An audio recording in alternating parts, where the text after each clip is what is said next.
A lot of people would ask me, why are you still in consulting? For the people, let's say someone who's never heard of consulting, how would you define the role of a consultant? I think the easiest way to define consulting is sold income. It's not a day-to-day 9-to-5 job. So what are the, I guess, skill sets that make a great consultant? It gives you a very unique set of skills that build your capability. Some people are born to be consultants. They are distinguished from moment one.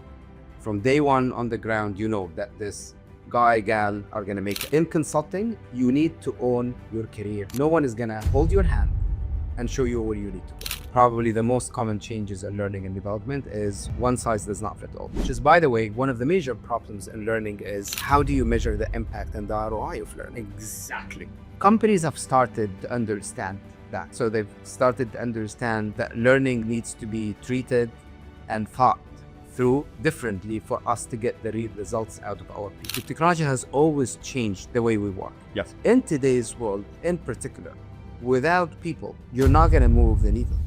Issam Alnaqar is a consulting veteran and is the managing director at Accenture. He brings over 15 years of experience as a consultant, traveling across the world and managing global teams to break down what consulting really is. In this episode, we dive into the biggest misconceptions, the skills and mindset required for a successful career in the field, and how consulting shapes leaders who know how to think, adapt, and deliver.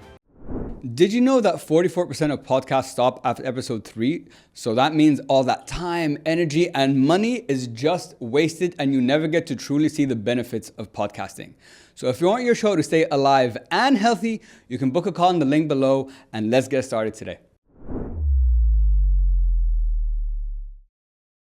Thank you, Khaled. Happy to be here. We finally made it. Thanks for being flexible with your time and for having me on the show. Very excited. Habibi, thank you so much for your time. I really appreciate it. So guys, Issam is the managing director or partner, I believe, at Accenture. And guys, he's been in consulting for years. You know, he's one of the OGs of consulting. So today, on behalf of my friends in consulting, I'm going to have a full bitch test for you guys and try to get some information, maybe give you some tips, some guidance, because as you know, Issam, consulting is such a massive industry, especially here in the region. We were just talking off camera, like globally how it is. So what I wanted to do today is kind of break the misconceptions about consulting, give people what's the real work that you do. Why, like, I know we were talking about people travel a lot, you know, so I want to understand that field because from an outside perspective, I don't. But before we dive into all of that, Issam, why don't you give all of us a little bit of background about yourself and we'll take it from there. For sure. Well, thank you again, Khaled. You want the background of consulting or in general. So I was born and raised in Abu Dhabi, actually. And then, I had stints outside the Middle East. Joined Accenture, which is a consulting firm, back in 2010. Literally that my career took me around the world, right? In the past 13 years or so, I have been based in what we call the Americas. So I was between the US and Canada, living in Canada. That's where my family is. But doing work across, US and Canada. But I would say my work has been global because I worked with global companies. And when you work with big firms and you do implementation, I literally worked across all continents. So I traveled a lot. And as of March of this year, 2025, I decided to come back to the region.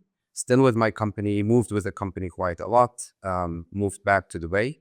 And now I lead my practice, which goes across the Middle East, now in 3 main countries: Qatar, Saudi Arabia, the UAE. I have something to say, I guess, about. No, I'm sure you do. And hopefully life. And I hope this is. I hope it helps. Yes, guys, see, nice plug there. It's guaranteed. First of all, thank you for giving us that context. I wanted to start here. Now, you mentioned for the last 13 years, you've been traveling a lot, across the world, managed, large projects, large teams.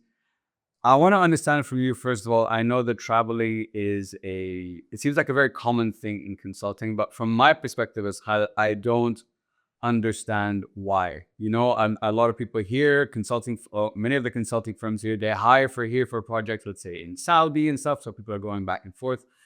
So maybe you can give me just some clarity on why is traveling such a key part of this, I would say, consulting model? Great question.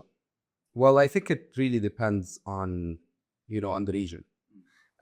If I take it back to what I was when COVID hit, consulting before COVID was something, and after COVID was something else. Um, you know, we did not travel as much after COVID, and it wasn't the consulting firms, or it wasn't us as consultants that we needed to be ready. It was mostly the clients that we service who needed to be ready for to working remote. We have been adjusted to that model for a very long time. We have the tools, we have the technology, especially in big firms, right? Like, and even within tools that we use in day-to-day work, you can run meetings, you can whiteboard, you can, obviously not as effective as being in the meeting room or in being in physical meeting rooms, I would say. But I'd say in the region here, it's more of a maturity thing, right? I think Maturity. one, if we take it on the same concept of the same point on COVID, COVID ended here much faster than it ended, and in terms of limitations, yes, and whatnot. If I take it back on my own personal experience, and I used to travel every week before COVID. The first flight I took, and it wasn't within Canada, it was to go back to the US for work after COVID, was in July of 2021, which is a big deal for us. Yeah, yeah. That's a long time. That's a very long time. And throughout that time, things have happened. We can talk about it later on in terms of crossing person boundaries, having meetings at odd times and whatnot. Here in the region, it was probably 3 months, 4 months, and then things went back to normal. So I think obviously here clients want to see that you're here doing work. So there is an element of trust, I would say, that clients want to see what they're paying for. They want to see you around just in case anything happens. Obviously, a very direct conversation and in-person conversation is easier, which I appreciate and I understand. It has a top on a personal level, and you see a lot of people actually quitting or getting out of consulting for work-life balance, because it does have an impact. But I think to answer your question clearly, why is it required? It's because the Middle East, if you compare the Middle East to Europe, for example, you have a market that is open. There are shared accountabilities, shared responsibilities, shared economies, which we have some of it in the Middle East. And I think the evolution actually to see more of that in the Middle East. So you have shared resources, right? So you have a lot of people. The talent market in the UAE in particular is huge and very competitive. You have a big talent pool. And then when you look at a country like Saudi Arabia, especially in the last 10 years, obviously that it was always a country where a massive economy, giga economy, you have many projects, infrastructure, telecommunication, education, government, etc. And now even more. So you want to supply that, right? So you make sure that you have the right resources and the right talent working with these projects, which end up being, as you in the UAE, we've seen symptoms and ingredients of the consulting firms maturing more. And obviously we had that in Saudi, but now we're seeing more in Saudi. As a matter of fact, my own company had moved the regional headquarters to Riyadh. We have the biggest office and an iconic office for us in Riyadh. So things probably have changed a little bit in terms of, but travel is always going to be there, because I think that the quickest answer to a question is you want to make sure that you have the right person or the right talent at the right time or at the right place at the right time. So makes it basically an industry where travel is ongoing. I think something that I didn't consider listening to what you said, Issam, is I think the cultural aspect that plays a big part. Like you said in like the Europe example of shared resources, even in the States. And I never thought about the distinction of consulting pre-COVID and post-COVID, because my philosophy is COVID, like I know it's a cultural thing, but my philosophy is COVID showed the world that you can run and you don't have to physically be there. 100%. So that's why when people like yourself, my mom, for example, like when they're traveling so much, and in my head, I'm like, we have the case study that you don't have to, but to your point, they want to see you there. But I never understood why they wanted to see you there. I thought it was just like, hey, Kefi, I want to see you there. That's my proof that you're there. But you talked about trust. And in this part of the world, to your point, it is a lot more about relationships, a lot more about face to face. So maybe the cultural aspect is something I didn't consider too much. But I want to pause on the traveling thing for a sec, because I want to take it just a step back. Because to someone, let's say I came to America, I saw what is consulting? Like, what is that role? What are the skills? Because I know you work across, in your case, and lots of people, you work on so many different projects. So you get exposed to a lot of different industries. I understand maybe there are certain skills that you develop, but for the people, let's say someone who's never heard of consulting, how would you define the role of a consultant? Great question. And I think there is a misconception of doing consulting means I'm going to go on my day one and meet with a CXO or a CEO or CEO of a company and solve their problems. Right? Consulting is known. I think the easiest way to define consulting is solving problems. Okay. So using your skills that you learned in college, and it's a very famous, by the way, as a starting point for so many people. Very true. Exactly. Yeah. And it was, I think, from between investment banking and consulting were the most two sought after careers for probably in the past 15 years or so. Now you have the startup industries coming in, the tech startups coming in. Why? Because they teach you skills that you actually probably cannot find somewhere else. So you go to school. There are two entry points to consulting. It's either you actually enter consulting fresh out of college. You do whatever degree. It doesn't have to do with the degree, but historically consultants have known to be engineers, and then you do your MBA. That's an It's that problem solving mindset or something. Yeah. systematic thinking. Yeah, exactly. So it naturally you do not want to do engineering, as in, you know, whether it be back office or working on as a software engineer or a mechanical engineer or you know, whatever kind of engineering. Obviously, you know, in tech companies, you have more of the computer engineering, computer science graduates. So you take consulting as a path, or people who work in different domains and then do their master's MBA, which can be an exit card for you when you go into consulting again. So you have to define your ROI. Okay. There are so many people, for example, in consulting, people that I've worked with have asked me my opinion, my mentees or whatnot, into doing their MBA. I was like, what's your ROI? So you're in consulting already. Why are you doing your MBA? Do you want to, you know, if you're branching out into something different, or you're actually stuck in your career, you want to do something different, probably could be an exit. So back to what is consulting, it is, I would say it's, yes, the definition is to working on solving problems, different problems. These problems can be industry problems or can be functional problems. So we can talk more about what does that mean. And, you know, consulting industry or consulting companies are structured different ways, right? Like they have different industries that they focus on. So I've spent times of my career focusing on specific industries. You have functional expertise that you can get into, but as a fresh graduate, you don't know, right? You might have an interest in retail, for example, and you want to work in retail. It really depends on your first project. Your first project can be in financial services. It can actually sway your career one way or another, right?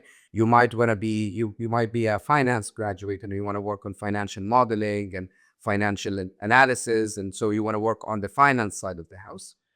My career took me to work on the talent agenda. Okay.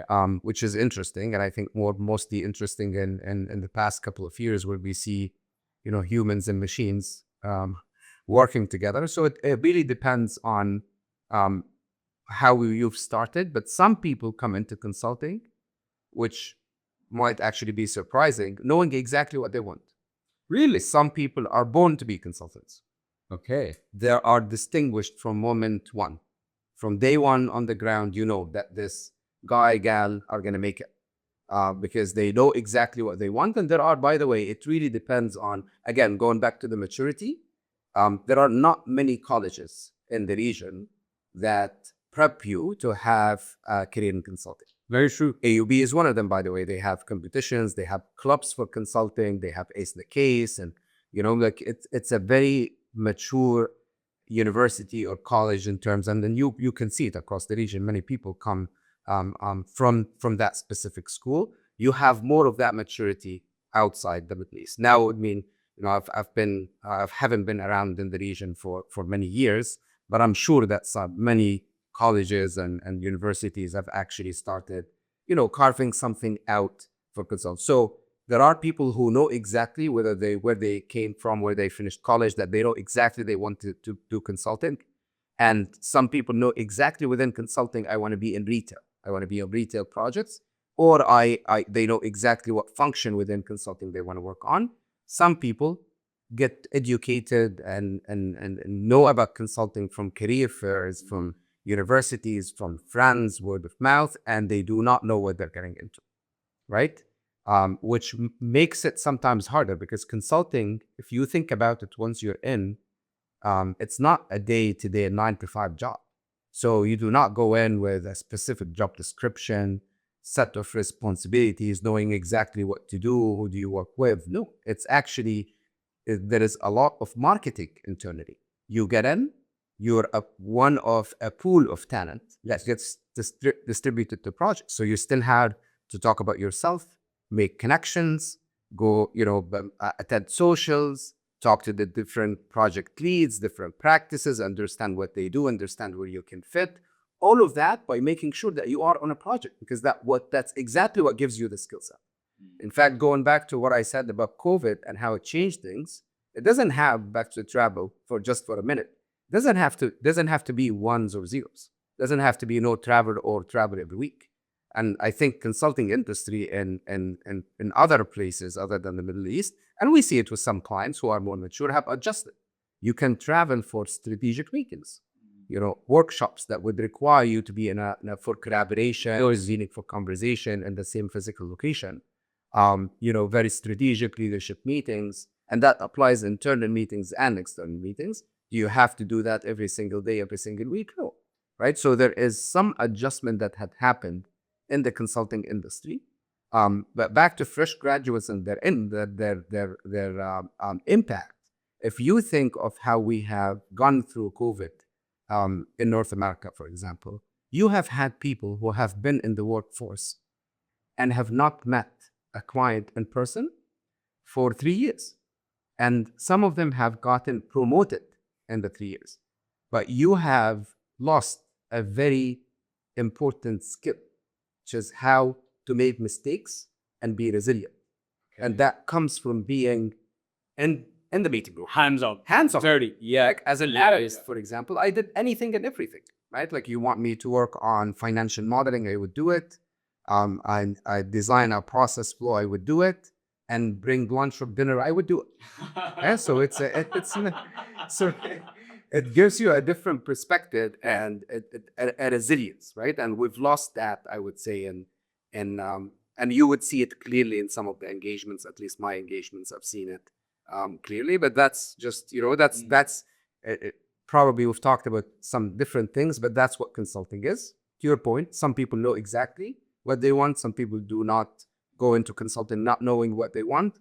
But the one thing that is common here, that there are so many people thinking they're gonna go, very smart people, by the way, amazing people coming out right out of college, thinking I'm gonna go on my day 2 or 10, I'm gonna solve a problem and be in a very important meeting with the CEO. That would never happen. Okay. And so it's a trajectory. 100%. So first of all, thank you for giving me that context, because Anna, I never knew from the outside perspective on the early days of consulting and like how you get in, and what you talked about, how there are different paths, different skill sets, different mindsets. And a very important point you made is that it's not like a 9 to 5, I'm going to walk in, this is my guaranteed, this is my project, I'm going to be on this for a while. And, it's not, I love the point you made about bringing lunch and dinner and like, that the right people. Yeah. Like, but it's like in that exposure of like managing clients, making mistakes.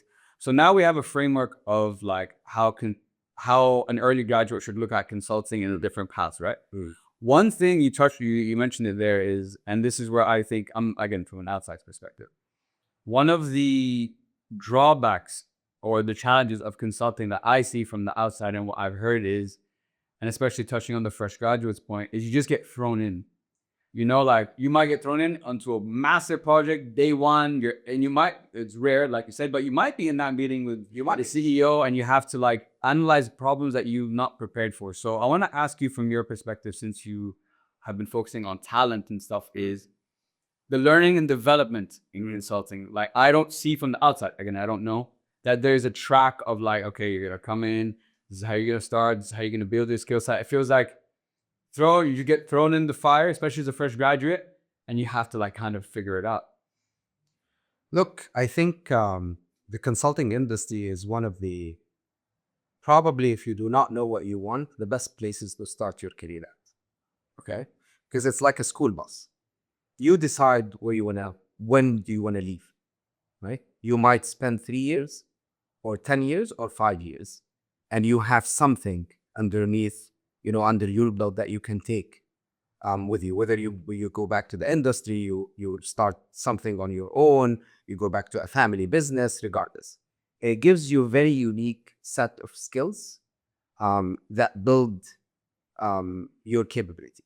And that includes a very comprehensive learning and development path. Okay. Right? In fact, a lot of people would ask me, why are you still in consulting? I have, 4 or 5 points, but one of them is the amount of learning that I have. Okay. Every single day until this level. And by the way, I mean, I can talk, even our CXOs and the top leaders in the company are still learning every single day. We are pivoting every single day. We are changing how we go out to market and how to service our clients, because, the problems around you are changing. They're not the same problems, right? So in terms of learning and development, yes, it might be overwhelming, but if you're willing to learn, there is absolutely an immense amount of information that you can learn from. And this is, by the way, the difference between learning in consulting and outside consulting is you're learning from real problems that have happened.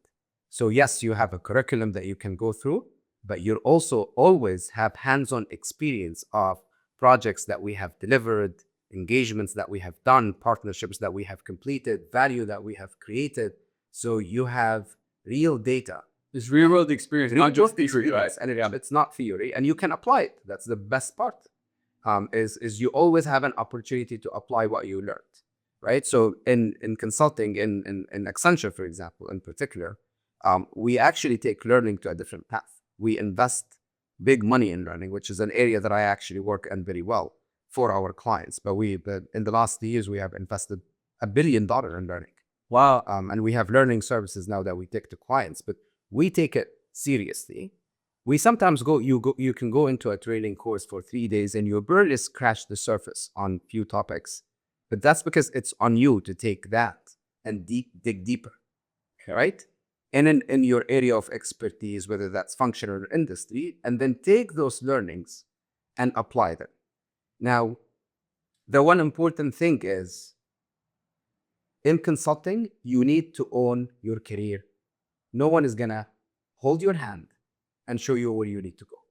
I think that's one of the biggest challenges. Is huge. Yeah, there's a certain, to your point, there's a certain mindset you need. It sounds like absolutely in consulting. And could you tell us more about the skill sets? Because we're talking about skill sets. So what are the, I guess, skill sets that make a great consultant, or what are the skill sets you will learn by entering this field? So I would say, as coming in as a fresh consultant, Like an different companies, we call them, different, like you associate, or we call them analysts. Is there are 3, to me, main things that there might not be exactly skills that you need, but to me, they are required for your success as an analyst. Okay. Obviously, once you come in a consulting firm, you check the box on a few things. Number 1 is you have good education, right? Because we're still hiring people from colleges, and we can talk about companies who hire from high schools nowadays, but we still hire from. Oh, really? They do? That's, hopefully we get into that in our discussion. But we still hire from tier 1, and most consulting firms would hire from tier 1 colleges. Obviously, a company like Accenture with 850,000 employees, we have different services. So we have different tiers of universities depending on the type of work that we hire for. But let's say in advisory consulting, which is most common to everyone, you hire from tier 1. So you check the box, you have a good degree, you have a lot of value to bring, right? Now, coming in there are things that organization, being organized, collaboration, being able and willing to collaborate. So I'm not going to talk about analytical skills on all the things, because we agreed. Yeah. We need to have that. Yes. And then willingness to learn. If you have those three things as an analyst, I wouldn't say it's a guaranteed success, but you have a big chance of succeeding, because you will have people around you, if you're willing to learn and you're willing to collaborate and you have some sort of organization in what is given to you, you'll have people who can fine tune your path, can help you get better at something. And when I say willing to learn, also being coachable, because there are things that I can teach you in terms of skills, but if you do not have that rigor and passion and willingness, there is nothing I can do. Right? It takes two to tango. 100%. So I would say those are like very simple, by the way, simple equation. Because there is in consulting firms, and especially in a company like Accenture where you have so many things to do, the opportunities are immense, right? So whether you're good at something else, but if you have that willingness, collaboration, open mind, you'll make it. So collaboration, open mind, and obviously a good education those are the three main skill sets, I guess, you need just to get started and to have a long-term, career and success in consulting, right? And to your point, I do, because I have heard from a lot of my friends, like the projects you work on are crazy. Like it's not crazy in the sense of scale, but the diversity of it. So you learn from so many different things. So the learning point really makes sense to me. I'm gonna play devil's advocate for a second. So if you forgive me. Now, if a consultant's job is to problem solve, right, and to be an advisor and give strategic. Now, I've had so many conversations on the podcast, and one of the things that has popped up is, how can someone advise me on how to build my business if they haven't built a business? You know, there's advisory and there's building, and those are two completely. It's not that they work together and they help each other, but the experience, the risk, the mindset is completely different. So I was saying that playing devil's advocate, I'm like, why should I listen to a consultant who hasn't built anything to help me build my business? What would you say to that? Well, listen, consultant is a team sport. Okay. Consulting is a team sport. It's not a one-man, one-woman show, right?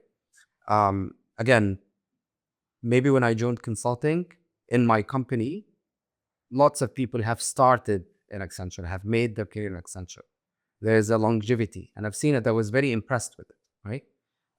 That changed over years, right? Over years, we have started hiring more experts from the industry, someone who knows the oil and gas industry inside out, right? And worked with oil and gas giants, have become part of consulting. People who would branch in, branch out with different experiences. So what I would say to that is consulting is delivered, or these projects are delivered based on teams, you know?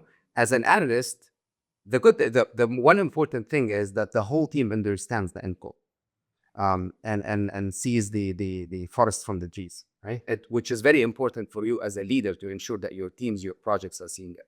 I have been on projects where I was, starting my career, where I didn't know what I'm working on. I'm just working on an Excel sheet.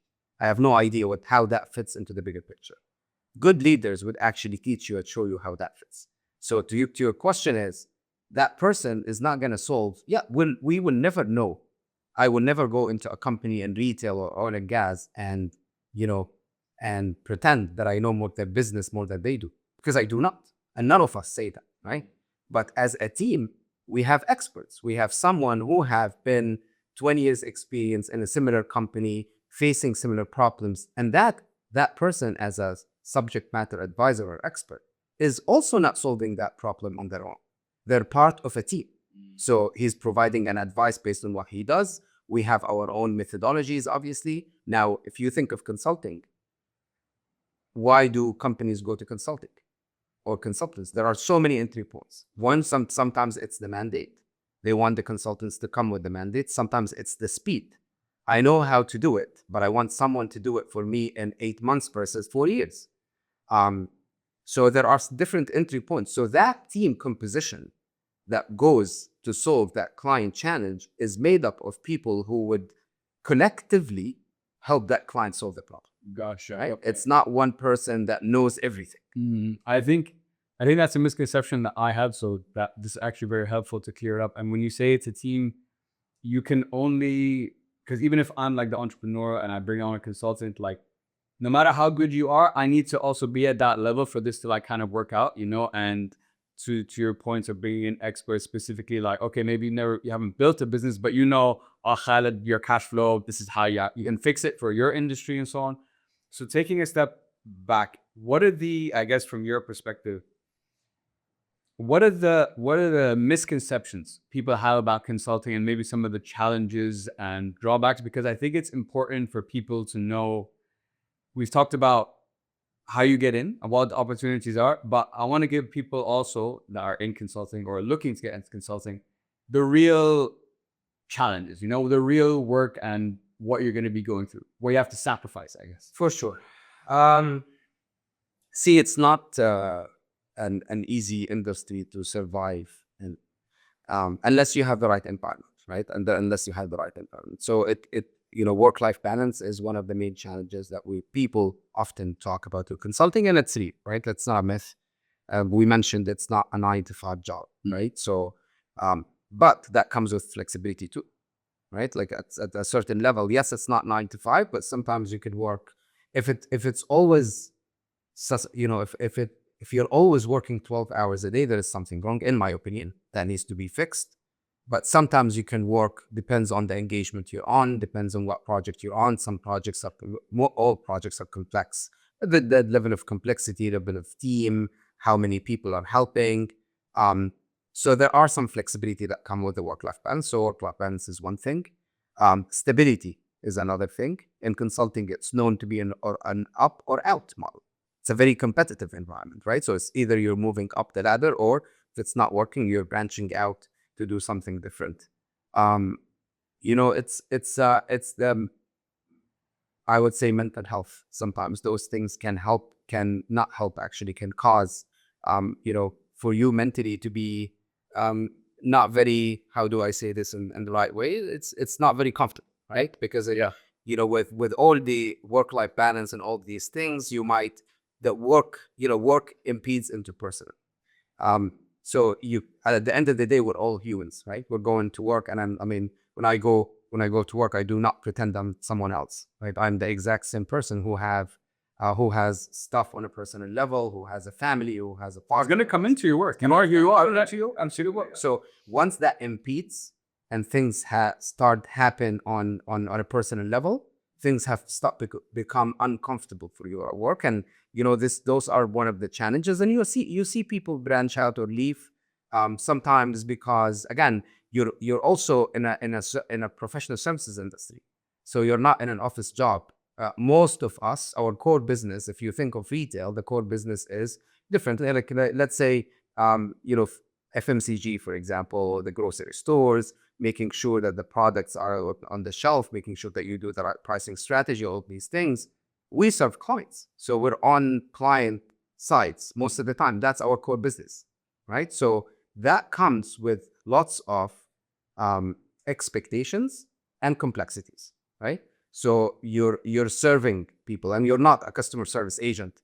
You're basically there's lots of money on the table that are paid to solve real problems that would sometimes have to do with the competitive advantage and market positioning of a specific company. That's huge for them. That's everything. So that comes with big, weight on the shoulder, and the tolerance level of people is that's the word. Right, is different. Obviously, there are so many things to say around that, like your team, your leadership. That's why leadership here is very important. Something that I've worked with Accenture for a very, very long time. I do value our core values as a company, and I see and live them every single day.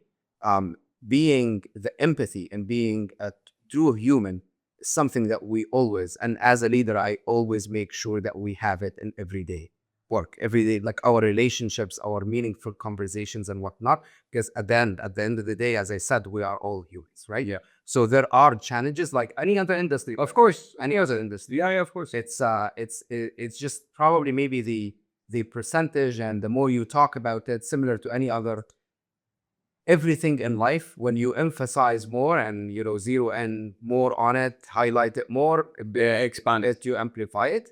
But it's something that I've seen some of my very close friends go through, and I've seen a lot of my close friends thrive. So it again, it's a personal tolerance, and it really depends on the circumstances and what you have gone through as an individual. Yeah. Can you generalize it? Absolutely. Of course not. And I think the point you made to when you started was environment, you know, how important that is, the teams you have, where you're working. I think even taking what you said earlier in the conversation, the cultural aspect, the mental health, you said, you know, the stress, I think the tolerance is the word, like how much can you handle? Because from my perspective, I see so many people here working ridiculous hours, you know, all the time. Like you said, 12 hours a day, that many. I don't know if I've spoken to one consultant, my friends in consulting, that doesn't have like that kind of life. I have one of my friends who he's a shout out if you know who you are. He was traveling to Kuwait for every week for 3 years, and now he's doing Bahrain, Saudi, and comes back, and this is every single week. I'm looking at him like, Enta majnoon. You're fucking, I don't know how the hell you do this. My question is, I think one very important point we need to talk about, and this is where the tolerance part comes in, is managing clients' expectations. Now, I've worked in Europe. I worked here. Culture plays a big role in this, and culture impacts expectation. In our part of the world, guys, let's be fucking honest. I want everything done yesterday. You know what I'm saying? So, and that I think I'm gonna just talk about here, just because we're here, is that adds such a big layer of pressure to already a job that is difficult. So from your perspective, if you wanted to give people here in the region advice on how to manage, you know, client expectations, how do you do that? You know, it seems very tough. See, I'm gonna mention something which might, might sound easy, but it might not be. Is authenticity. I think something that we miss here is direct, authentic conversations with ourselves, with teams, with our clients. Right. So obviously that you have the normal stuff of your project plan, your deliverables, what are you doing exactly, making sure that you're organized, you're structured, you have the right teams, you have the right talent. I would say authenticity is one, being very clear with the client from the get-go and bring them on the journey. There is something that we do, I think, in my world, more is we call it, I mean, it's known, it's co-creation, it's the collab. But again, back to the collaboration aspect, is clients want to be with you with that journey. Obviously, different clients, again, different perspectives and different working style, but it is on you as a consultant to define how do you want to work with that client. You set that frame set, right? You set that frame, and you bring them as a client. If I walk in their shoes, right? Like I walk always in my client's shoes, and many of my clients have become my friends. And some of them I haven't worked with them for more than 10 years, but we're still in touch, and a lot of them are all over the world. Whenever we're in one city and we meet, so how did I break that boundary with clients to become friends? Is authenticity, to be honest, and it's okay to be vulnerable. It's okay if you do not know the answer. And it's okay to pause or pose the problems the way they are and talk about them freely, because at the end of the day, it's a partnership. I think some things here happen is, you're gonna do it on your own. And by the way, things are changing. If you look at how engagements and consulting have been done in the region, you're on your own. Like you work on your stuff and present it every, I don't know, month or whatever the timeline tells you about milestones and whatnot, versus bringing your clients with you along the journey. And clients are maturing a lot here. They're becoming, different countries probably in the Middle East have different degrees, but clients have become completely different in terms they understand exactly what they want. They want to be part of that journey. It is they're definitely smarter. Why? Because they have done it. The thing is, when we think about doing consulting in other parts of the world, it's the repetition. When you do it many times, it becomes a muscle. So creating that muscle here was something that we missed for a while. Now it is becoming a reality. Clients are becoming more mature. That muscle is there. Clients do not want the work to be done only. They want the capability to be built. So that thing is increasing the nature of collaboration. It's about the longevity now, not just Exactly. Like, I don't want you to just fix my problem and leave. I want you to teach me how to do it, and I want you to build the capability internally for me to continue doing it. Right? So it's slightly changing the nature of the game. Back to your point, I mean, that creates more collaboration, more authentic relationships between you and your clients, and in addition to the things that I've mentioned. Yeah, your point about, because this is something I experience too, you know, with my clients. Sometimes, sometimes it's only recently I've started to get into a different mindset, because sometimes a client might tell you something, and from your perspective, you're like, why? You know, it's not needed, and you don't understand. But to your point, that was kind of triggered. That was walking in their shoes and being authentic and setting, even, but I've also learned that even when you set expectations, that doesn't mean khalas, you know, yeah. That doesn't mean like guys, it's gonna take 6 months, and like yeah. A week later, it's like, yalla, where's it? Where's the project? What are we doing? So I think going in with the mindset, to your point of, you mentioned team so much in this conversation and collaboration, and what I learned recently, I'm like, although you might be saying something that I'm like questioning, we all want the same thing. And I think that's something that gets broken. Like, we are working together to deliver this the best result possible. But I have a way I want to deliver, you have a way you want to deliver, and it's that relationship, or that like dance between each other of how to manage that. How do you accept things, not accept things, push back? I think with time you learn how to do that. On the, like, with consulting, we talked about the talent, we talked about opportunities, how you get in, whatever. Now, what I've heard, and you can correct me if I'm wrong, I don't. In terms of, I'm going to touch on salaries a little bit here, because I know from here what I've heard, it's all, especially for the early people, it's about the name, you know. So the salary usually aren't, you know, the highest, but you want that name on your CV to open the doors for you down the line. And what I've heard is, in order to accelerate your growth in consulting, not only with salary and position, is jumping. So you go from this company to that one, you accelerate that time. Let's say what I get to in a year now, maybe it would have taken me 2 or 3 years here by staying in this company. So there's also that jumping around that happens between a lot of, you know, these big companies. So my question then becomes, why? You know, why do I have to leave and jump to accelerate that process rather than staying, you know, where I am? I love that question. I have stories to tell about the question, but I'll start by the first point that you mentioned. Yes, salaries are generally higher, but they're obviously faced with, again, we talked about the work-life balance, long working hours. But you actually, with what you said, is exactly what we talked about. If you do not know what you want, you know, work in consulting, it gives you the right skills, that name on your resume, you can move after that. And I think it comes back to leadership. Okay. Because you know, have I ever been offered by different consulting firms? I by the way, I'm a fan of making sure that you know your value in the market. And in fact, I sometimes tell my own teams that it's okay to have interviews, right? Like, it's fine. It's okay to know what's out there and whatnot. But make sure before you make a decision to move that you know exactly why are you making that decision and the consequence of that decision. When I was a manager, I had I've you know, I've had every year I would have an offer from a competition, and I would decline. I was happy. At one point, or maybe one of these times, my manager at the time, you know, we were having a chat and casual conversation over lunch, and I mentioned that this happened, and I declined, and he was like, "Why did you do that?" It was like, "But it wasn't, you know, it was the big jump in the salary, and I was happy, but."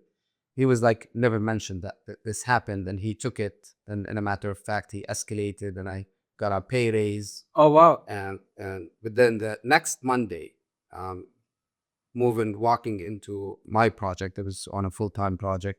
One of the partners that he was my coach for many years. He was like, what happened? Like, do you want to leave? And I was like, no, we just, you know, I responded to call, we had conversations, and so he basically said something that is stuck with me until now, and I say it to my people most of the time. If you want to progress and make an executive, don't think of just what you make home in terms of base salary or cash, right? Because that's gonna make you jump. Yes, you can make 10%, 5%. I lived and I grew up in a world where we pay taxes, and if you think with taxes, the 10%, 15% can be cut into half. With it doesn't make anything, Sure. right? Like on a monthly basis. But if you start thinking to be an executive, you have to think of your total compensation, Okay. which includes your equity, bonuses, and I work for a publicly listed company. That means like, your stocks and whatnot. This is how you think big. Okay. Right? So yes, you can make you can make thousands more when you jump. If you want to stay, again, it really depends what you want out of your career. But jumping to make more money is a short-term strategy. You can remain if you like where you are and you're learning. And again, it comes with you understanding where you want to be.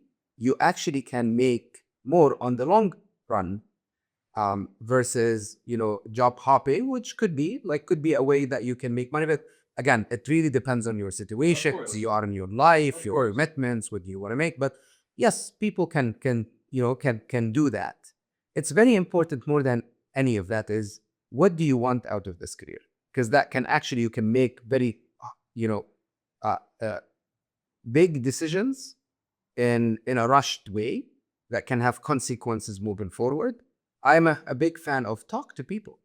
I have seen it. So I've been in that trajectory. I am now on the other side of the table where I have teams, I have people, and some of them leave. And my advice to all of them, before you leave, speak up. What's on your mind? I have been on that side of the table where I could have made decisions to leave. And I've made decisions. I worked before consulting 5 years and 6 years in 5 different companies. I used to actually change jobs every single year. I did not want routine. I didn't know what I wanted, etc., etc. But make sure that you're talking to someone who can advise you on whether inside the company, outside the company, why are you making that change? Because again, when we talked about generations in the workforce, we want to move fast. We sometimes unconsciously are being impatient, but sometimes we can be reactive to something that have happened with us and the workplace that we're just reacting to. And most of the time, it could be because of money, which might be enticing at that point in time, again, depending on where you are in your life. So speak up, again, back to the conversation, the collaboration. Make sure that something I did not have and in high school through college is to have mentors. I didn't have mentors, right? And it hit me when I started in consulting how important that is. And I can't tell you the number of people that I coach, formally and informally, by the way. A lot of them are not within my company, and a lot of people reach out to me just for advices. And especially like I lived in Canada for a very long time, and I had a massive amount of people moving from the Middle East. They want to connect for help and I would do everything I can to have a conversation with them, because it's very important. Coaching and mentorship is an underutilized aspect and pillar and angle, whatever you want to call it, and where we live in our region. So it's very important. Get advices that not saying that one person is going to give you the advice of your lifetime, but expanding your horizon is very important, right? So it's very interesting what you said about the lens that you look at it through. If you just analyze it from, let's say, like financial perspective, okay, yeah, then maybe, again, there's so many factors that go into it. But if we're looking just through that lens, maybe that jump makes sense to you. But to your point, if you're thinking, because it's interesting what you said, because if the skills you need here are going to be the skills you need there, so it's like, and if you're happy, yeah, exactly, of course, right? And the grass is always greener. But something that's been consistent throughout our conversation, Issam, is the why. And I think a lot of people don't know what that why is. And in your example, the reason I understood from you that you stayed at you've been at Accenture so long is the learning. That it's consistent learning, it's consistent growth. But I want to I want to shift the conversation onto the talent side, because you was talking about mentorship and coaching. So learning is something I'm incredibly passionate about. Learning is one of my core values, is what I live for. It's why I do this podcast, because every time I sit down with amazing people and I get to learn so much about so many different things. But I feel I had a guest, one of my mentors actually. We were having a conversation because he's an executive coach now. He was coaching me for a while. And I asked him, I'm like, man, why in companies is coaching and training not valued in the way it should be, versus, like, let's say sports, where you have the best guys in the world have 10 coaches under them. And we figured out through the conversation is that because let's say in the sports analogy, you train for like that game or for like that race or whatever. So it's a lot of training for a small time of performance. But in business, it's like game day every day. So every day you have to perform. It's like, where's the time for the training, right? So when it comes to learning and development, and you've been working with talent and acquisition and so on, I guess, what do we need to do? I think it's starting to change now, because I've had conversations with people on the podcast who have like leadership programs, do like sales training and mindset coach training. So I feel it is growing, but I think there's still like disconnect somewhere in terms of how companies view learning, development, and training. So what's your perspective, given your experience? Sorry, that was a long. That's a lot. That's a very loaded question, and it covers many areas. Yeah. Sorry. Maybe I can start talking, then you can bring me back. Sorry, sure. Please. Hone in and say exactly what. Let's more that. Yes. No, it's all good. But I think what you touched on is very important, and the fact is it changing? It is changing. Yeah. Right. Let me start with probably the most common changes in learning and development is one size does not fit all. Right. And so, for many years we've had learning programs, right? And these learning programs, Khalid can take them and Issam can take them, and that's it, right?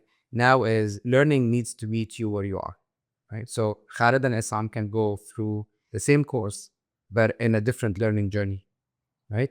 I can, and do an assessment, and that assessment can justify or decide that I have less expertise than Khalid, so I need more time and I need more deep dives on that topic versus Khalid. So Khalid doesn't have to wait for me. Khalid can actually, branch out, finish that training in smaller time, move into something else. That's one aspect. The online versus in-person training has changed the game. Yeah, 100%. Learning, and you have many companies. We have acquired as Accenture a big, learning company that is completely the goals of online learning. And then there is another aspect of hands-on application of your learning, especially now with, there's, we have to talk about AI. So Yep. yeah, we do. I was coming. But I'm not going to go that. I'm going to keep it basic in terms of consulting, but in terms of how do you apply the real skills, right? Like you can understand, what is AI, for example, fundamentals, how do you use it? The infrastructure of AI, how is it organized, the applications versus like the models and whatnot. But then how do you get more advanced in music? Like all of us today use the basic models, but how do you get more advanced? That requires a little bit more specific on what exactly to do, like prompts, etc. But then how do you apply that becomes very important, because if learning does not stick without applying your skills or the skills that you have acquired, which is, by the way, one of the major problems in learning is how do you measure the impact and the ROI of learning? Exactly. Thank you. Very important topic. 100%. And if you do not change how we do learning, you're not going to solve that problem. So that's another thing is how do you apply your learning, and then how do you measure the application, or maybe the what you have learned, and how does it feed back into whether you're working in a function in a company? How did that help you as an individual, but also help your company? There are different aspects of learning that we can talk about, but learning is a very, very important topic. Yeah. So companies have started to understand that, right? Yeah. So they've started to understand that learning needs to be treated and thought through differently for us to get the real results out of our people. Because your people are the differentiating factor. 100%. You know what I'm saying? 100%. So, regardless what you do, I mean, let's talk about technology. And technology is changing in today's world. That I promise that I'm not gonna go deeper into AI, but the technology has always changed the way we work. Yes. In today's world, in particular, without people, you're not gonna move the needle, right? Because think how technology has advanced so much. It needs to be part of every day. Yes. It has changed the way you work. Going back to consulting, Yeah. right? We talked about the entry to consulting. Most of the things that we have, you asked me about the core skills of consultants, and I said you check the box if you came into consulting and were accepted because you have the analytical skills. Let's say day one. Khaled joined consulting day one. Most of your time would be spent on looking at data, analyzing this data, synthesizing the data, and making sense of this data to provide recommendation to your clients and whatnot. That 80% is now probably 20%. Because that whatever you did, the weeks and months that you had spent can be a matter of hours. So your skill set needs to change. The way you use your skills and what you have learned in college needs to actually adopt and adapt the new way of working, which now you have a huge element that is called data and technology at your fingerprint. So how do you use them is completely different. That's one example. Another example is the workforce, the way we knew it is not going to be the way I'm going to lie to you if I tell you I know what the answer is. We're all trying to figure it out. But if you think, I'll give you another example. It was, we're flying through Riyadh airport a couple of months ago. I mean, I came from Riyadh last week, but that was a couple of months ago. I flew through a specific airline, and that airline had a kiosk, some sort of a kiosk where you have a basic virtual agent that is talking to you to check in your bag, right? Like, so you do not need to see anyone. Obviously, there was a person who is manning that kiosk because people did not know how to, how do you work with that thing? Yeah, exactly. Yeah, exactly. Check in your bag, weigh your bag, and actually add the tag yourself, print the tag for you, which is in most of the airports now. If you think of that specific transaction, the evolution of that kiosk is completely different. The evolution is you're going to have an agent speaking to you from that kiosk. They actually might have a name. Say, hey, my name is Sarah. How can I help you today? And that agent doesn't only help you with tagging your bag and and checking in your bag, if you will. It's help you with so many other things. It can ask you, do you have any more questions about you and want to understand how to get you to your gate, where the lounge is, how do you move here, how do you move there, and you can actually have a conversation. And if that agent doesn't know the question or the answer to your question, it can ask Khalid, who is behind the scenes, as a normal employee. So Sarah is an agent who is working with Khalid today, but Sarah is not a person. But Sarah has skills, has capabilities, has a training plan. That is the workforce. And that's, by the way, this is today. There are so many companies. I can tell you a project in the US that I'm delivering. 25% of that project is agents. And I'm pricing them to the client. Like that agent, You're building it for them, right? Yeah. And I'm not building it for them. I have agents as part of my team delivering work for them. Oh, Okay. So we are at that inflection point. okay. Right? So that is happening today. So let's say this is a great example. So you'd be hiring okay, so on this project, you're gonna get 5 Khalids, for example, and you're gonna get two specific agents for this. Absolutely. And because you price it kind of like it's like a subscription as a platform, right? As a person. So back to your point about learning, how does Khalid and Issam work with the agents would be different, right? Like, again, the amount of information that I mentioned in example number 1 and what you will be doing, the things that have been repetitive, etc. So we passed, obviously, the repetition, and the automation is something that we've done years ago. Now we're talking about intelligent. Like that's like the AI and Gen AI are completely different because you generate an amount of information that is the wealth of information, and how you do it and how you provide answers. It's big. Like AI did not exist yesterday; it existed years before. Yeah. Right. Like the first AI models go back to the 50s, but the evolution of what we see today is tremendous. 100%. Right. So there is no going back. Can it slow down? I don't know. Are we going full speed as a humanity? I don't know. But the one thing that we know is what you said about learning. So now more than ever, companies have had a completely different perspective on learning and development, right? So because the skills are changing, right? Like the ways of working are changing. Yeah. What you do with the amount that your skills, the information that you have is changing. And we're looking at a workforce that is going to look different in a couple of years. And in fact, it is different today. Yeah. Like, but I mean, I work in a place where I've been seeing it, I'm dealing with it, I have access to it, but that is going to be the norm in a couple of years. Everyone is going to be having the exact same experience. So what I never understood why learning and development was growing. Like from conversations I've had, that's what it seemed to be. But when you mentioned the tech aspect, because that 80% that you took me now, like I used to do now, it's only going to take me 20%. So I'm going to be forced to learn new skills because I have to do something, right? Because I have to adjust to this workforce. So it's interesting, as tech has arrived, companies, sounds like, have been like, okay, we can automate these couple of things, but how are we going to differentiate ourselves? Oh, we need to train our people more. So the evolution of the tech is the reason, at least what I understood, is the reason why learning and development has increased so much. Absolutely, and it has more impacts, Khalid. It's if you think of an industry like oil and gas, the use cases of how you apply technology today are, and the things that you can do are mind-boggling, honestly. For example, you can dig deep, like in on rigs, for example, dig deeper.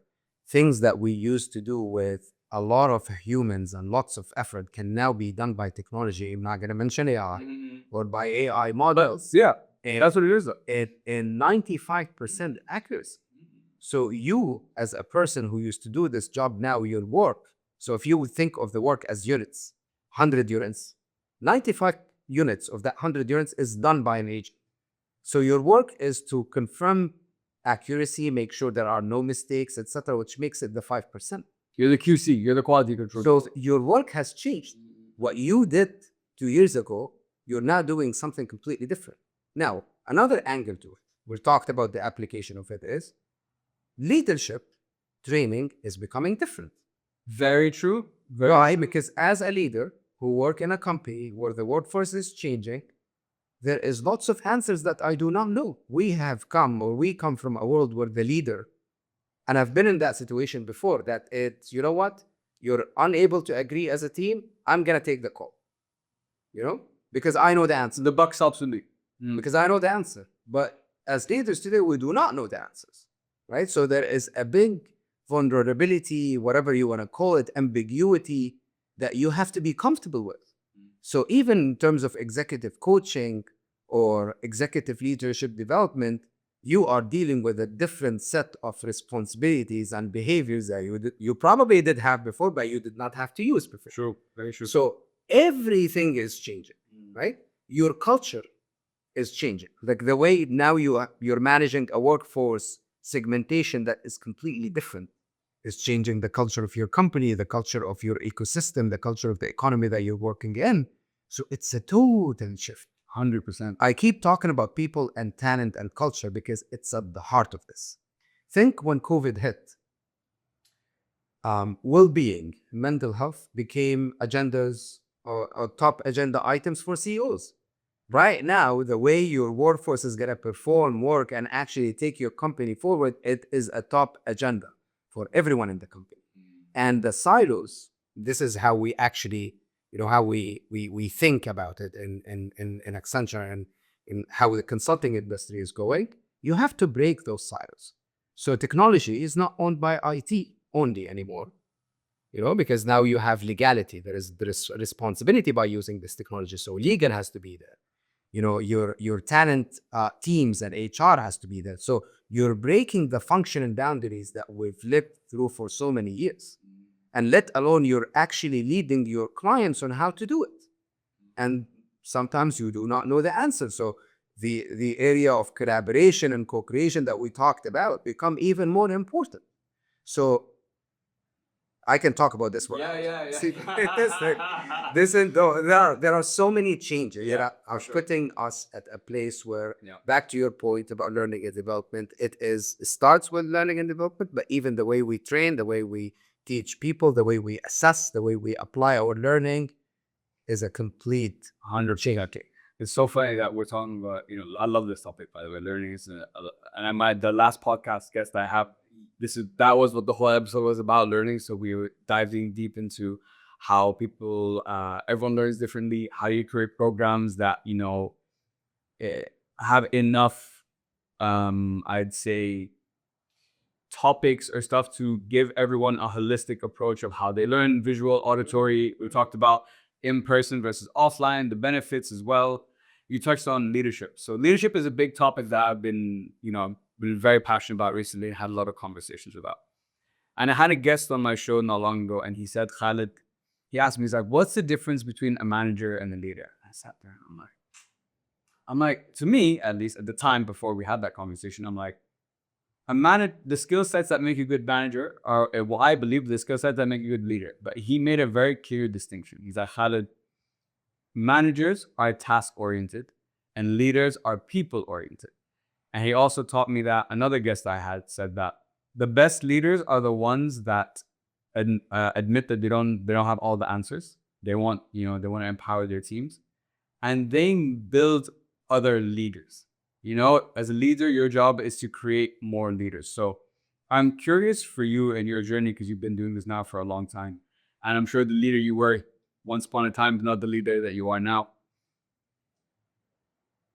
Because I think what interests me is two things. The point where you realized, oh, I am a leader now. And then how did you evolve that over time? It's actually an interesting question, and brings a story to life, because let me start by saying it's an art and not a science, right? So being a leader is being able to bring the best of your team every single day, best out of that, right? Like the best version of Khalid on my team, the best version of Rana on my team every single day, which goes back to many things that we have talked about: authenticity, human-led, being empathy, and all these things, which distinguishes a leader. And not every manager can be a leader. Totally agree with that. I'll tell you the story, but before that, I think, and many of my team members have told me that I'm a huge football fan, right? Like and I think of my teams the same way I think of a football team. And so to build their skills, try them in different places, having different strategies, yeah, and it's actually very true, and it's helped me a lot throughout my career. The very first time, I didn't have a long period of time to adjust. So can't remember the year. I'm not gonna date myself, but on December of that year, I finished a project, and I was a consultant.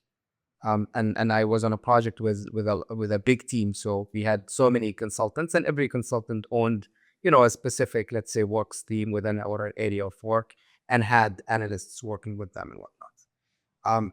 In December, or in November, I've known that I've gotten promoted.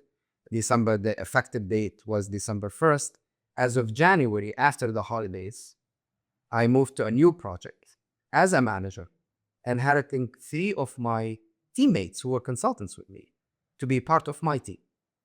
Okay. So I over 2 weeks, I became a manager to a team and actually the analysts came from the same team.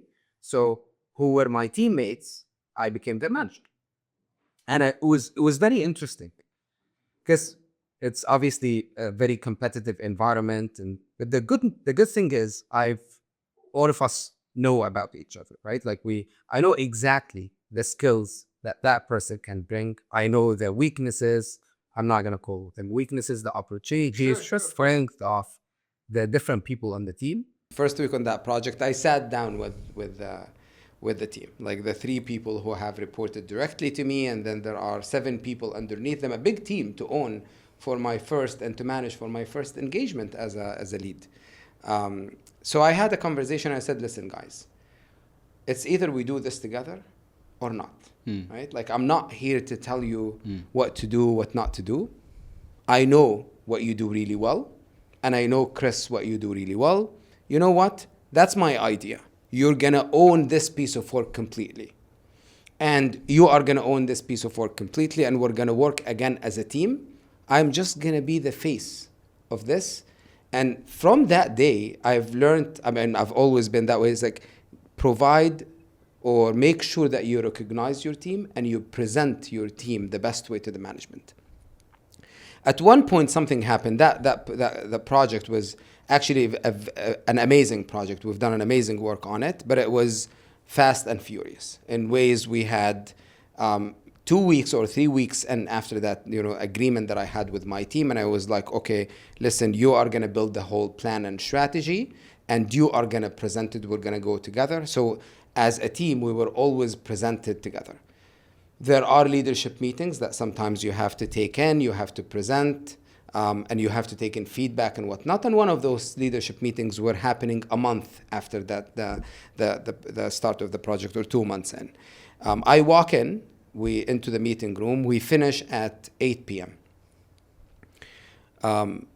At that conversation that I had with my team, I said, and I was, by the way, was never a fan of staying late at work because you have to stay late. I have been in situations where I was an analyst where I did not have any work, but because of my lead was staying in until 10 p.m., I couldn't leave. And it was shameful for you to leave. See, that's the problem. Which is a huge problem. That's a massive problem. Massive problem. So in that, and it's good for you to go through that, because throughout my career, I was like, I'm never gonna be that person. When I have a team, I'm gonna manage my team completely differently, and the things that I did not like, or actually I thought are not productive and not helpful, I'm gonna cut them. So we walk out of that meeting room, and a friend, actually, we both grew up in the firm, we both had promotions almost at the same time, goes like, Issam, where is your fucking team? Being completely sarcastic, right? It's like, okay, go figure now. Show me what are you gonna do. So why I said at that, because I do not believe in, staying late and whatnot. I said, you guys have the autonomy to do whatever. Look, you come in when you think is right, and you leave when you think is right. One of them had a boyfriend at the time and living in that specific city. So she was always, she would leave at 5, go work out. And, there was there is a life obviously in consulting that exists outside consulting. So you have to be cognizant of that. And I called the team at 9. The 3 people who were managing this for me left whatever they're doing. And at 11:37 p.m., before midnight, I had everything I needed. At that point, it's the loyalty and the authenticity of that leadership style to the person. And the trust. So if I was a manager and I was managing my team in a very traditional way, you do this, you do that, I need this by this time and whatnot, there are so many excuses that could have come in between in providing you what you need in less than 2 hours or less than 3 hours, right? So that's just an example of, and I started my experience with that example. And it's been the theme, it's been the way I lead, the way I really genuinely trust the people. And you know what? The trust is again, two-way street. You have to give to receive. And at times, if things are not working, you adopt a different style, but you always have to give the benefit of the doubt and provide, an environment where people can feel trusted and empowered. Yeah.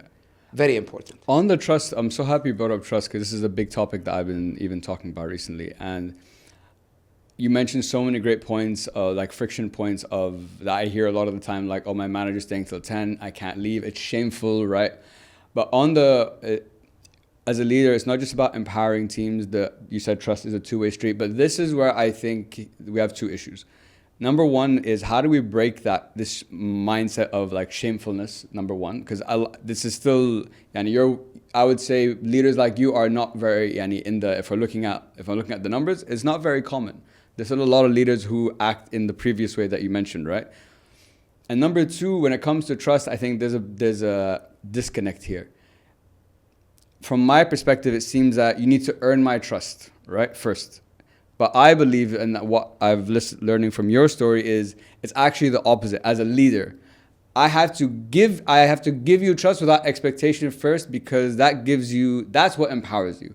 That's what gives you the owner. You need to give them ownership, autonomy. And that's why, because you ran it in that way, and you give people that freedom, when you called them at 9 and like, guys, I need you now, they are more than happy to do it, because you've built that relationship.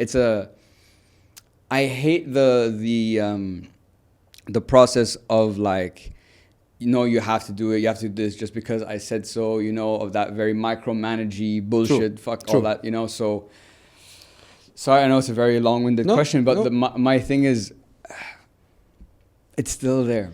And I don't know how we break that. Because you have to believe in it, Khalid. I think you have to absorb it and believe in it, and it needs to be authentic and it needs to be genuine. You can't force it. And I think that's another thing with leadership, right? It's either you have it or you don't have it, right? Because there is another part of leadership, and again, going back to consulting industry, you grow up in consulting industry taking lots of pride in your work and what you can deliver.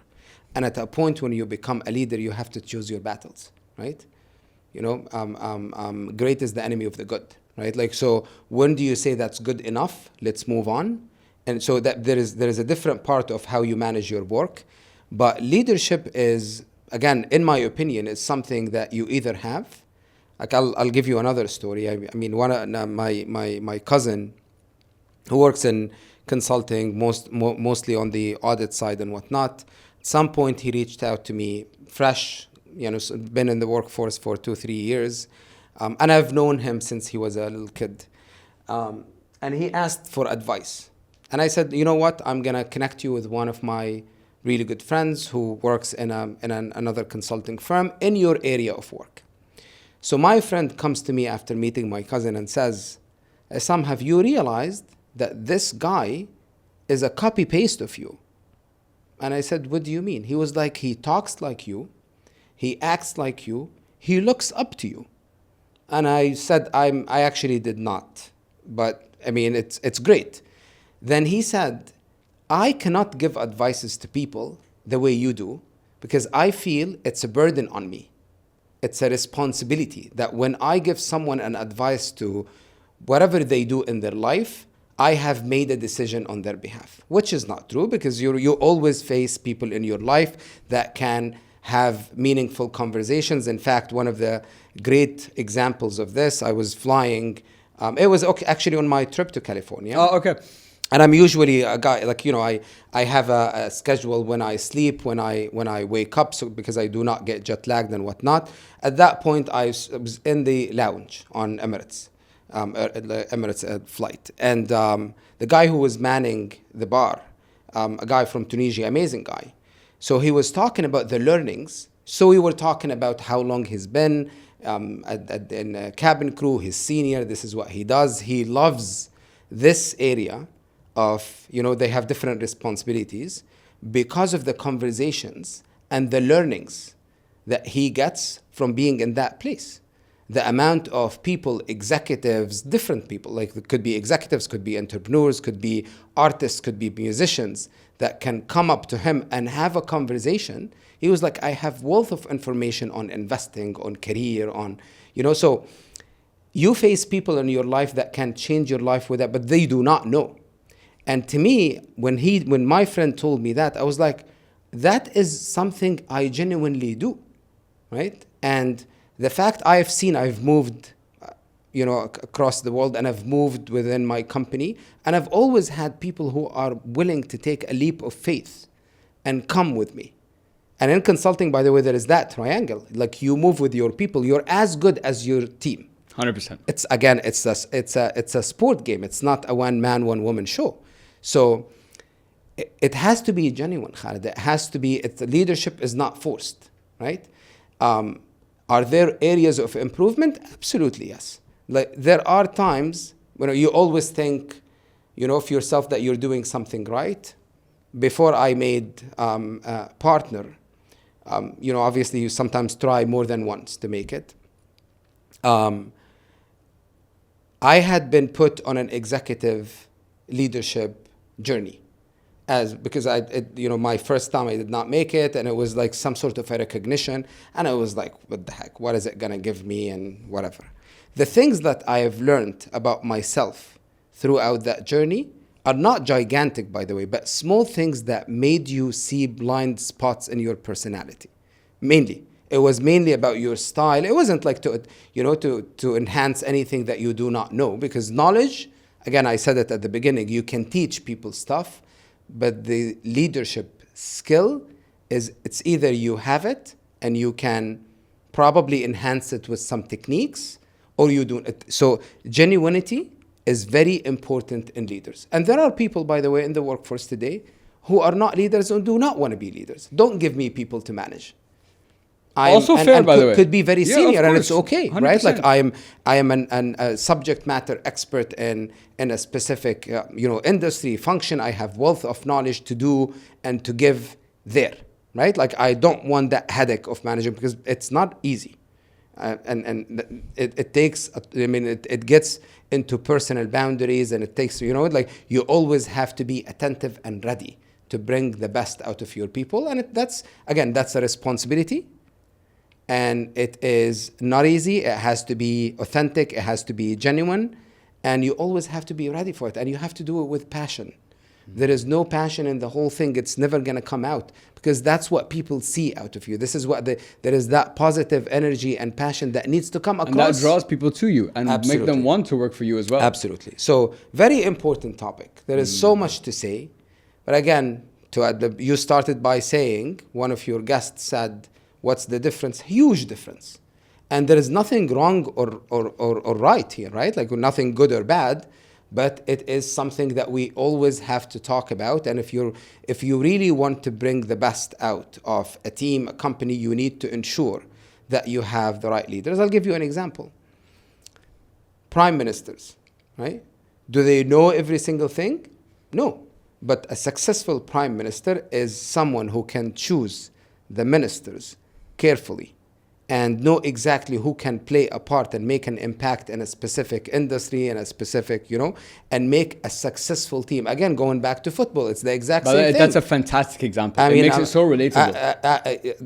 I have to speak about football because that's why I love football too. So and I have to speak about Arsenal, right? And I'm a diehard Arsenal fan. Haram alayk, but we were doing so well in the conversation. It's amazing, but if you see what Arteta did, a lot of people actually do not believe in the project. I'm full. You're Arteta in, and we're gonna win the Premier League. You're gonna do it, yes. And if it's not this year, it's next year. I've been saying that for the past 3 years only, because if you see what this guy has inherited in 2019, look at the squad, and look at the versatility in the team, the options, the hunger, the depth. What he has done, it's a complete different mentality. People make fun of the connective tissues and everything he does, but it's a genuine leadership style that has changed the whole thing in that team. And you know what's the most important thing is alignment. To build a football team, similar to a company, there needs it's not rocket science, but there needs to be alignment from the top. You need to know, where do you want to be as a team? Are you going to win the league, or are you going to be a Europa League? Are you going to what's your objective? And you align on that objective with the person who is running your team, who could be the leader here. And that leader, and then you empower and trust, which is happening, and then see how the process changes. I'm so fucking happy you brought this up, because it just opened up a whole line of questions. So first of all, I'm a football fan too. I'm a United fan, so yeah. Well, you guys are doing well now. It's been for a month. Let's see what happens. But the example you gave of, not only, it's about empowering your teams, it's about selecting the right people, it's about giving them trust. And The football team example, I'm happy you brought up Arsenal and United because this is a very good leadership discussion in the sense of two things that we need to take into account in our stories, right? Arsenal are where they are now because he had a vision and he built that vision, right? But some things you have to take into account, which this also applies to work. It's been what, 7 years? 6-7 years to get to this point. 2019. Yeah, it's like 6 years. So like, there's also the time. Well, we factor. won the FA. We won the. Sure. Yeah. So Not the FA Cup, not the FA Cup. no, but what During COVID. Yeah, for so- sure. But what I'm saying is, it took 6 years, right? But it takes time. Thank you. And that, when it comes to business, even if business and this football and business is great, it's results. So, for example, I want to talk about the time aspect and how do you become patient with leaders, right? But at the same time, you said you need people to buy into your vision. So I look at Amram, for example. I'm happy about the football. He has a very clear vision, just like Arteta does, but not like as a leader. This is where it gets a bit difficult because as a leader, you have to have a vision and full belief in your vision, but you also have to take the team into account, right?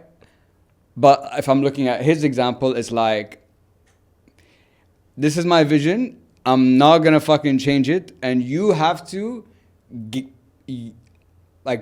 become part of it rather than me adjusting, to what I have. So that's why in the leadership discussion, that's where it becomes a bit challenging, right? Because we've talked about the selflessness, Sure. whatever, all Sure, that, sure. but also as a leader, the buck falls with you. All the responsibility Absolutely. falls on you too. That's So it's like it's a tough position. so I have to believe in what I'm doing, and I die on my sword kind of thing. But I also need time to prove to you that this is the right thing, and it might not be. So how do we manage that? So but that's a great example, and United is a great example because there are so many things, and Arsenal was in that boat before. There are so many things beyond just having a vision and being bought into that vision and bring everyone along the journey. There is an alignment, and alignment is two ways, right? Like, because there is upwards alignment, so alignment with the management and where they want to be. Obviously the value of the club, shareholder value. It's the same thing in business, by the way. That's the thing, yeah. And then alignment downwards with your team and making sure that these are the right people that are gonna help you achieve where you want to be when you're the middle, like you're playing that middle part as a club overall. So before we get into being stuck on your vision and being just bought into your vision and I want to execute and I'm not going to deviate, is everyone aligned? And by the way, then becomes an organic change, which, for example, I have 22 players, 30. I might change 20% of them or 50% of them, not overnight.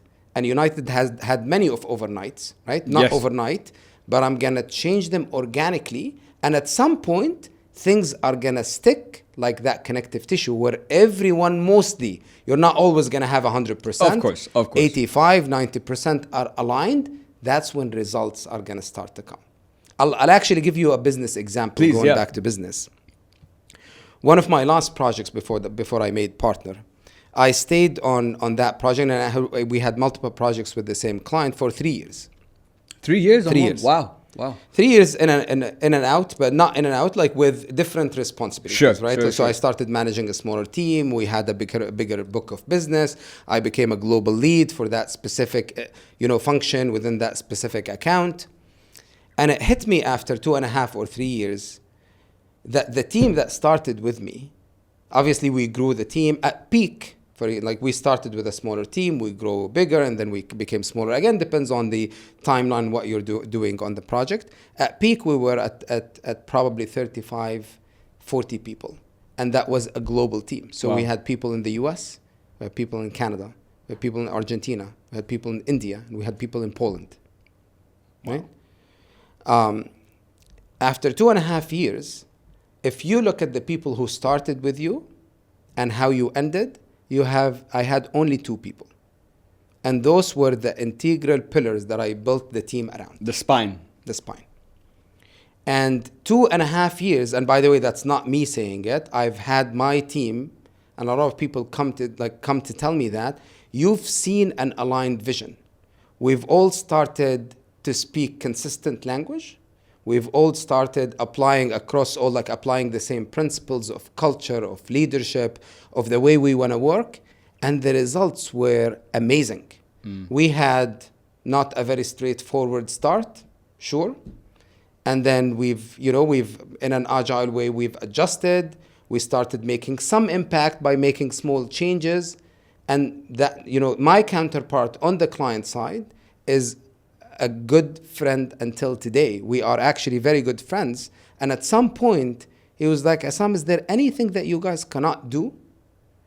And I said, to be honest, I am learning about some of the things we talked about at the beginning of camera on Accenture providing marketing services. There are things that I did not know that Accenture does, and we shot films and videos of the projects that we have done. In fact, at some point he asked me if we can create talent as a product, because it's an automaker. It's one of the biggest automakers in the world. It was like, we want to apply the same engineering rigor in how we do talent strategies. It was like, what does that mean, right? So I found a niche company in Germany that we acquired.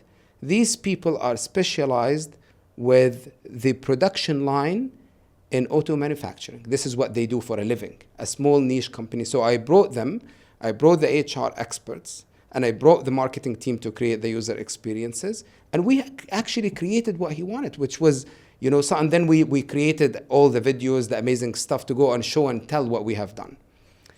But I could not have done that if I did not have an agile team that think exactly like I think, right?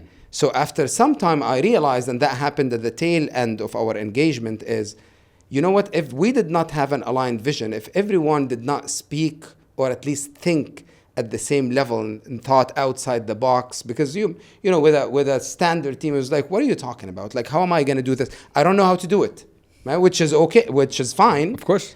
But if you had a team that had, and that, back to the example of changing the way you work, after 2 years, I was able to instill and have a team that is with me on the same level. Going back to Arsenal, when you bring players who know exactly what you want to implement on the field, it becomes a completely different ball game. You become so much powerful, so much versatile. Like the Arteta, and one of the things that probably maybe in one of the press conferences said, I want to humiliate. I want my team not give any chances for people to take the ball. Now he plays in a completely different, you can't score a goal, right? Like that versatility of that requires a different mindset and a mentality of hunger. And he created that, right? Same thing applies to business. So when it comes to, that story is actually very helpful in the sense that, like, you started with 5 people across those places, and then 3 years later down the project, there was only 2 that lasted, and those are the ones, and that applies also to sports teams. Those are the ones that you stay with and you build around, because they're the ones, khalas, these guys are like me. Started more than 5. Started with 15. 2 of them remained. Wow. At that peak, at that peak, we had 35, 40 people. Yeah. So it's interesting because a leader, from what I've understood from that, and I love that we brought the football context into this because it helps me, in the sense of, you have to be, it seems like you have to be almost stubborn on your vision. You have to believe in it. You have to believe in it, but you have to be flexible in making it happen, right? You know what I'm saying? Bringing the right people, the right teams, that. But one very important thing you said was the alignment, and that's something I didn't take into account, and that's something as a United fan, we have a whole look at the management. Fuck them, bro. Fuck you guys. And it's just, and it's not just alignment up, but it's alignment down. And you are, as the leader, you're the conduit between your team and then like the board and like the C-levels and execs. Now, to round off our conversation today, because I think this is a very important question we have to take into account. So we've talked about leadership, we've talked about the learning, we've talked about all this. Time, patience. I believe in my vision, but I need time. Just like in football, just like in business, I have a vision, but I need time to deliver this result. But we live in a world now that I want everything in 2 seconds, very short term. We don't think long term. So how do you, I guess, since you're a leader, It's not about the team that's the issue. It's about managing the board, right? In the sense of, guys, and it's kind of talks about what we were talking about earlier about managing expectations and bringing them on the journey with you in the sense Which is of very like, important. which is, there's going to be, to get to where, this is my vision. This is the results that I know I can deliver. But you're going to have to be patient with me that we're going to eat some shit for a while before that happens. So, but that, and you see it in football, you see it in business, like, oh, 2 months didn't work out, fuck off. So that's the difficult part, right? And I can talk about it from a football analogy, which is great in this example. And I can talk about it from a business context. 100% what you said is absolutely right. You cannot have time without showing progression. Yeah, exactly. Right? So apart from being a successful leader and bringing the best out of people, you also have to be a good business orchestrator and business operator. Of course. Right? Because at the end of the day, you work in companies where, you know, there is profit and loss statement, there are operating margins. In publicly listed companies, there are shareholder value that's the most important thing. So at the end of the day, dollar figures are very important. So here comes the focus, right? Like, so you have to know what you're doing, right? So you can be a great leader, but if you do not have that business context, scratch that, right? You can be an executive, you can do other things other than managing a business. So managing your business is very important. Yes, you can take your time, but you need to show some quick wins. And that comes with, I think, alignment is very important, managing expectations is important, but focus is critical. Focus. Right? Focus on what exactly are you going to deliver within the time that you need, whether that be 1 year or 3 years. Are you going to provide, are you promising growth or are you promising more profit? So your focus area is, and every step of the way or every interval, every time like that, let's say we have 3 years, if you basically divide that into a yearly or a quarterly thing, has its own characteristics. And you need to know what are you going to deliver. Sometimes you miss, sometimes you achieve, sometimes you overachieve, which again is there are so many circumstances and factors that would control that. But at the end of the day, having a clear line of sight and clear communication and making sure that you're focusing on what you want to achieve next. For example, if I want to grow by 20%, that's a big growth. Sure. What am I going to do year on year until I get to that 20% over 3 years? You have to deliver something, right? Like at the end of the day, you are in this place because you are a person who is leading a team and there is trust in you. So to be an amazing leader without that business operator mindset doesn't get you anywhere. So it's a you know, again, it's a double-edged sword, but you have to deliver something. So going back to football, if Arsenal have not been runners-up for 3 years in a row, semi-final Champions League, that is part of your progression, right? And if you look at other clubs, for example, like I can cite so many examples around the world, the ingredients are there. You're showing symptoms and ingredients of success. So that time horizon becomes, you know what, clear. I know that I'm going to get something. If it's not this year, the next year, it's not easy, by the way. You're competing in a very, very tough and competitive league with probably one of the best. Same thing with work too. With work too, with the best coaches and managers in history, like Guardiola. So it's not easy, right? So again, business, same thing. You have to understand that you have to deliver something, and bits and pieces you will get there. But without results, so leadership aside, you also have to be results oriented. You also have to understand the numbers, understand your business, understand your data, understand what you have.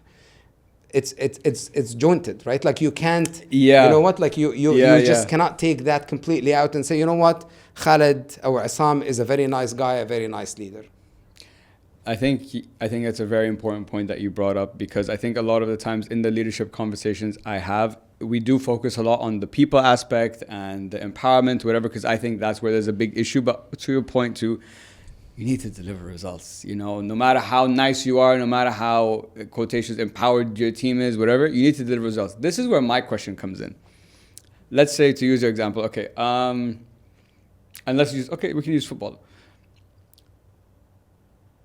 It's been 3 years you've been runners-up, right? Okay. The question then becomes like, and to use the business, to bring it back to the business context, you promised me 20% in 3 years, okay? But then every year, like you said, maybe I'll deliver 5 here, 10 there, and I'm going to build up to that. My question becomes like managing the misses. So let's say I promised 20%. Year 1, I got 0. Or let's say I got 1 and I promised you 5. Okay. But I know, or I think, but maybe in year 2, I'll deliver you, I'll make that up, but I'll deliver you 15. So you know what I'm saying? Like, how you balance it out. How do you manage progress when you haven't hit the progression target you want? You know what I'm saying? Like, when is the time to change? Well, at that point, you have to look when the results provided are not satisfactory. There is a story to tell. You have to dig into the details. If the leader in front of you as a business operator is coming with a very clear plan, with ingredients for success and with reasons, within obviously justification, reasons of why that slip happened, but you can see the growth and trajectory and it can be proven, it's okay, it happens, right? But when this miss happens 2 times, 3 times, 4, then this becomes a pattern. That is, this is where change becomes very important, or something completely, a fuck up, for example, happens, exactly. And then you have to change right away. But if it, again, back to the trust factor, and it's very important that, every leader has a leader. So that's so true, by the way. No one's ever said that. That's so true. It's so true. So your leader has to also trust in you, course. And it depends. Like it's a complete environment of success, right? And at some point, you as a leader, you're not bought into the vision of your leader or of your company, and it might be best for you to leave. So right? Okay, let's use the football example. Let's use Arsenal and Arteta, right? Because there's always, and as an Arsenal fan, okay, you're on the inside. But there's a lot of that are saying Arteta out. It's like, how much have we invested? It's been there for 6 years. 3 years we've been in this. We haven't, yes, there's been progress, but there's no trophies, there's no whatever. So you get to a point, let's say this year you guys don't, it's a genuine question, you don't win the league, okay? Yeah. You don't win a trophy this year, which, inshallah. Then what? I'm not like, then what? Then what? That's the problem. Because I'm doing good, but I'm not getting what we want. See, I lived very closely the years of the Invincibles. Very, very closely. Probably didn't miss a game. And, let's say that period of consistency and resiliency is 10 years period, which for Arsene Wenger it was more, but let's say that period where we had the consistent that team, 5-6 years. It really depends what you get out of these 10 years. You're going to get something, right? But are you going to get 4 Champions League and 4 Premier Leagues, or 2 and 1, or nothing and nothing?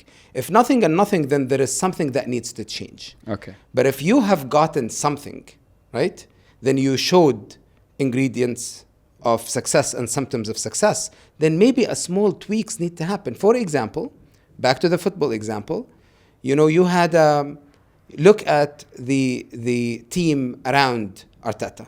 There are changes that are happening in the technical team, bringing someone like Heinze, for example, who is, hungry, tough defender, like creating that sense of, not only resiliency of, how do I say this, of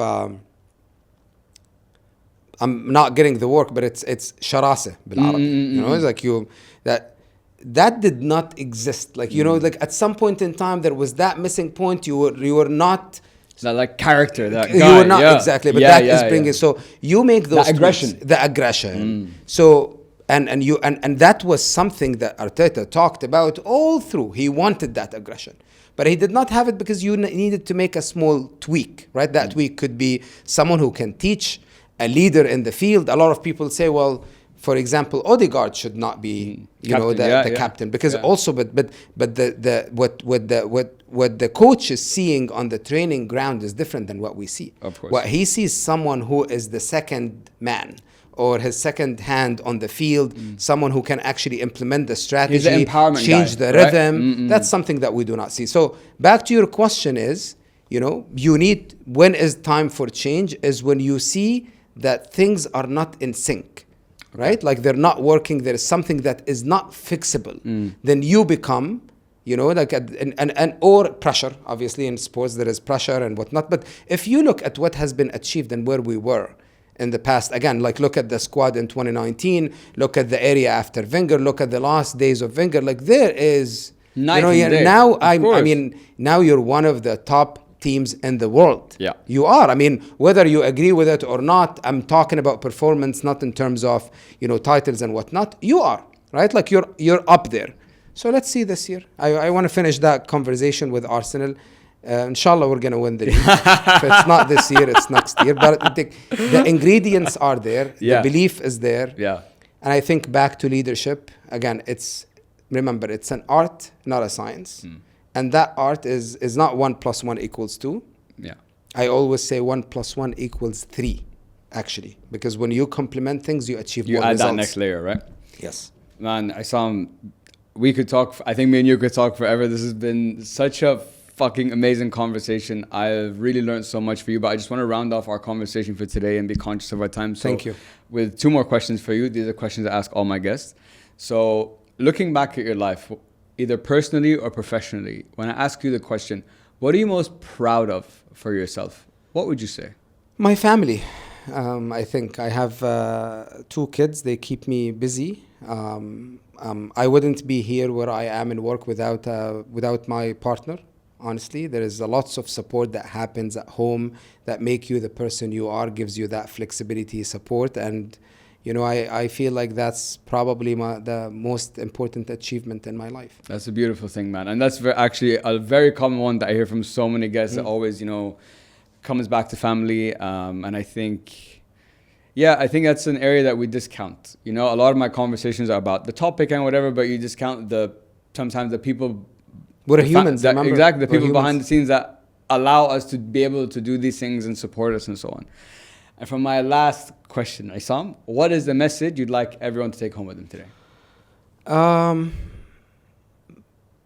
Look, I mentioned throughout the conversation that I do see the values that Accenture has. Every company has core values, but it's very important for you as an individual to align. If you're working in the corporate world, which again, some people might like, some people not, then make sure that you're making the best out of it. There are core values of the company, but my best one is, and I think I live it every day, is stewardship, which means leave the place better than you found it. In terms of people, structure, architecture, and whatnot. Yeah. My message is like, I mean, we live in a crazy time and in a crazy world, and there are beyond work and on a personal level, and we can talk more about that. You can bring me back on your podcast to talk about something personal. There is lots of hatred and aggression and whatever that is happening, and we live in an ugly time, and you know, just be stewards. Be nice to each other, be kind to each other. I wish that we can all think and believe that we can make the world a better place. Yeah, I think that's a beautiful way to end the podcast. And like you said, I think a very important point for round 2 of our next session Inshallah. Will be definitely about the empathy deficit, the way I like to call it, or what I've learned, you know, through my podcast and stuff. But I genuinely enjoyed the time. This was my first experience in a podcast. Yes. I loved it. I enjoyed every bit of it. It was an absolute pleasure, my man. Thank you so much. So sorry to the audience and to you about the technical difficulties that happened. Hopefully we'll figure it out. Shit happens. This is what it is sometimes. But this was such a great conversation that thank you, Khalid. It can't be repeated in the way we did it. So thank you so much for coming on the show. So I'm been super excited to speak to you. I've learned so much from you today about consulting, about leadership, and if I've taken away so much, I'm sure anyone in consulting, anyone in a business, you're a manager, you're sports, whatever, can take so much away from this conversation. So thank you so much. Thank you, Habibi. Pleasure. Guys, to everyone listening, thank you so much. Please make sure to like, follow, share, and subscribe to the podcast. I hope it helps. Pod on all channels. And as always, guys, hope it helps. Peace. Yeah. We did it. We did it. Man, this was one hell of an experience. And that's another episode in the bag, guys. Thank you so much for tuning in. I really appreciate it. As I mentioned at the beginning of this video, podcasting is like this massive jigsaw puzzle, and my job is to help you find that missing piece. So if you're someone who's looking to launch your own podcast or take their podcast to the next level, you can book a call today and let's get started. TikTok.